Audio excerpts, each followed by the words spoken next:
Hey everybody, Economic Ninja here. Hope you're doing well. We're going to talk about auto dealers, and I just talked with a handful of people that own dealerships now. That some want, some that don't, and some information, very interesting information I'm getting. And quite frankly, it rolls down to this: auto dealerships are in a lot of trouble.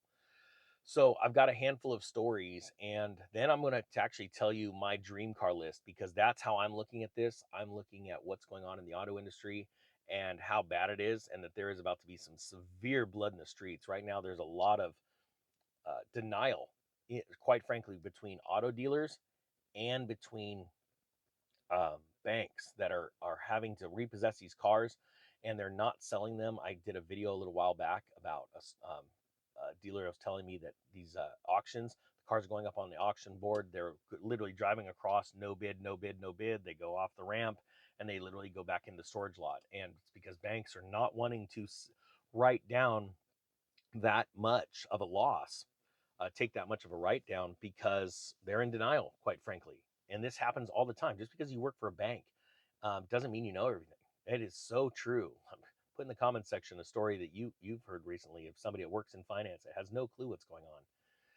But what we're going to talk about is the actual dealerships. Now, I've talked to a handful of dealers, one of them being an old buddy of mine that has had a smaller dealership around 40 to 50 cars at any given time in my hometown. I texted him to try and get some updated stories, and he said, I am out of the business, and I am so glad, so lucky I am, because how gnarly it is right now. And he didn't have a lot of employees. He had a full-time dealer detailer. I want to say he had about like 5 employees between everything, finance, a detailer, a salesperson, some, all of that. And he is extremely excited that he got out because he could see the carnage that's happening. Another person I talked to was a an incredible salesman for a Mercedes dealership, my local Mercedes dealership. He was killing it, but he is super excited to get out. And why? Because he was only making at the end $250 per car, nothing compared to what he was making because the sales amounts, the commission amounts were getting slashed, even though you were seeing these crazy numbers being marked up on these cars. And all of us were going, there's no way I'm paying that, right? You'd think that these salesmen would be killing it. And he said, no, it's the absolute opposite. As a matter of fact, it just turned into becoming a drinking club. And I think what's going on is these guys are in denial, but like literally turning to the bottle because they just don't know what's going on. And they're slower than average. And so he was gone and he was super excited. I'm like, well, that's 2 out of 3.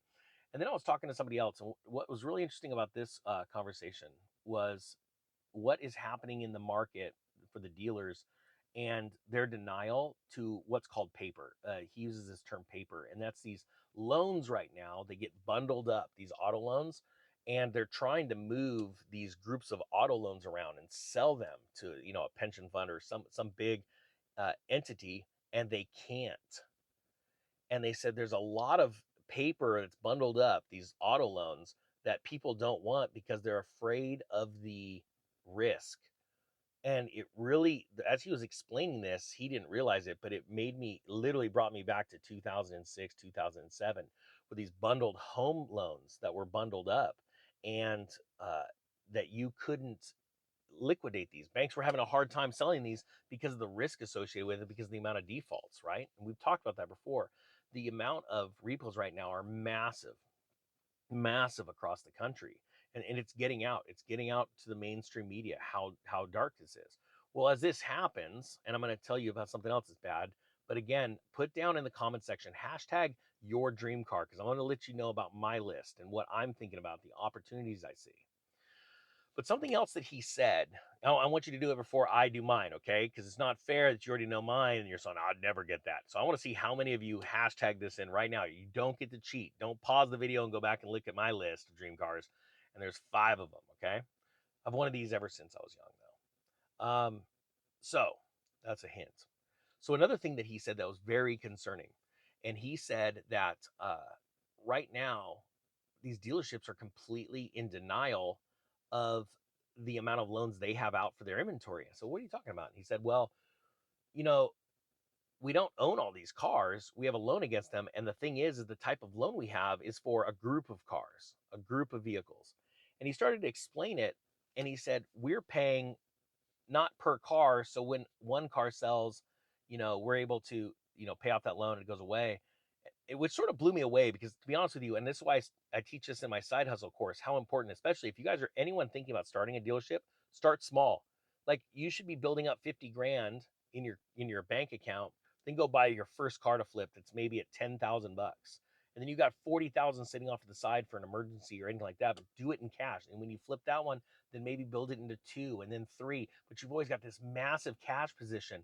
Not only take advantage of big opportunities, but that you're not leveraged, right? And you have lots of time to pay your carrying costs. Like, sorry, my sunscreens just started to wake up, it just started to unfold. But you have money, cash on the side to pay for your rent, your utilities, your employee costs, those kind of costs, your carrying costs. But they don't. And this dealer said, he goes, we'll go out and get a big loan for $1 million for just a ton of inventory. And excuse me, until we have enough money to pay that off, it's sitting there, right? Yeah, we could pay payments on it, that kind of stuff. But he goes, that loan's still sitting there. And the thing is he was explaining essentially the greed of these dealerships, these big dealerships, as you know, good times are out there. They go, hey, we could sell 10 cars a day. Why not sell 20? Well, we don't have 20, boss. Okay, we'll go get a big loan and we'll go get 30, 40 cars. We'll have tons of inventory. And that's what happens. These companies, they get too big for their britches kind of thing in these good times, and they don't have a plan for the bad times. And it sounds funny. One of my courses I taught is having a policy and procedures uh, manual, and one of those policies in there is a disaster list. What happens if your sales drop by 50% in 1 month? What do you do? And have a checkoff list of literally what to do and how important it is. But these companies don't have that. So before they realize, oh no, this is a crash in the economy or a massive recession, and we are going to have a hard time paying our bills, before you know it, it's too late and they're claiming bankruptcy or they're shutting their doors completely. And this guy was telling me this about they're having a hard time moving around the money, right? Or sorry, the paper, trying to sell. These banks are having a hard time, which also puts downward pressure on these dealers when they're trying to get new loans. The banks are like, look, we're having a hard time selling off the loan that we made to you last time, so we're less likely to loan to, or we want higher rates.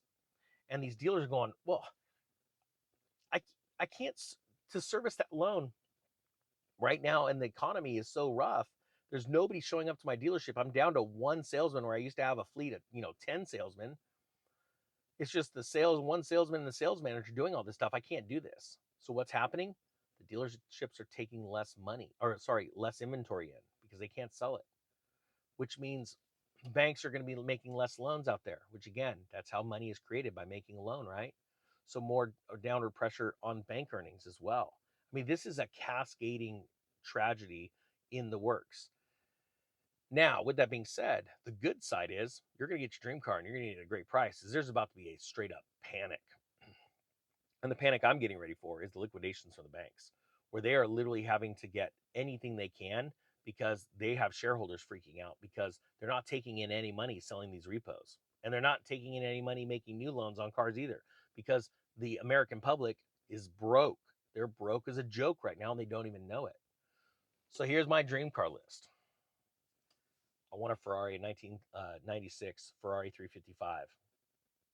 The reason why I want that, the hardtop, the coupe, I've done videos about that story where I saved up for the real one and then I ended up buying the replica car because I needed the money also to buy a work truck, right? For my house flipping business. I still want a Lamborghini. It's because ever since the Countach and I had a poster of it in my room as, a child, I've just wanted a Lambo.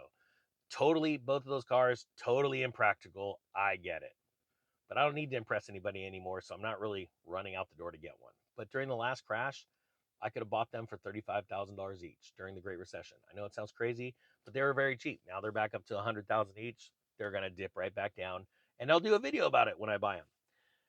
1969 Camaro SS.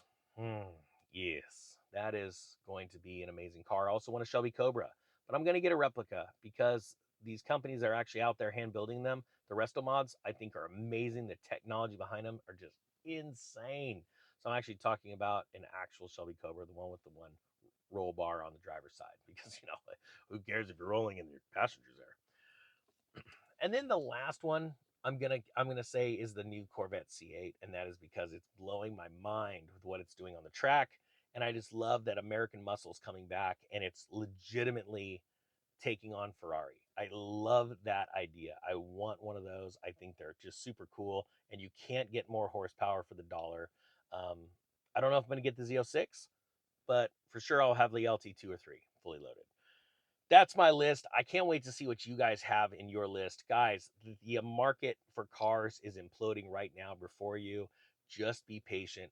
Wait for the opportunities. I want to see people start dealerships as other dealerships that got too big for their britches fall. I want you to be good dealerships. Treat people well. Don't sell them crap they don't need, like paint protection and all that stupid stuff. Give them one price. It's out the door, minus tax. Let's crush it. This will be awesome. All right, guys, that being said, the Economic Ninja is out.